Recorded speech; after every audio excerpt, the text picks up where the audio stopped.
എന്റെ സങ്കടങ്ങളൊക്കെ ആരോട് പറയാനോ? പോയി, എന്തായാലും ഇന്നത്തെ മൂഡ് പോയി കിട്ടി. മാറു വെച്ചേ അങ്ങോട്ട്. ഇതിപ്പോ ആരോ? ആ ചേച്ചി വീട്ടിലുണ്ടോ? ഞാൻ അങ്ങോട്ട് വരുന്നുണ്ട്. അവര് വിളിക്കാൻ കൊണ്ടൊരു നേരം. ചേച്ചി എന്തിനാ ദേഷിക്കുന്നേ? സാധാരണ ഇങ്ങനെ പറയാറുള്ളതല്ലല്ലേ.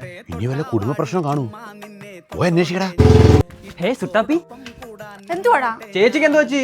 ഒരു സ്വഭാവ മാറ്റം ഇതുവരെ കാണാത്ത. നീ ആരോടും ഒരു തേങ്ങ ഉണ്ടാക്കണ്ട. നീ വല്ലതും കഴിച്ചില്ലെങ്കിൽ നീ അകത്തങ്ങനെ പോയി വല്ലതും ഞങ്ങൾ. ചേച്ചിയുടെ കയ്യിൽ എന്തൊരു ചുമന്ന കളറ്? വെയിൻ കട്ട് ചെയ്തു. ചേച്ചി കാര്യം പറ, ഇത് ഇങ്ങനെ വിട്ടാ പറ്റത്തില്ല. അതിപ്പോ എല്ലാ കാര്യങ്ങളും നിങ്ങളടുത്തൊന്നും തുറന്നു പറയാൻ പറ്റത്തില്ലല്ലോ.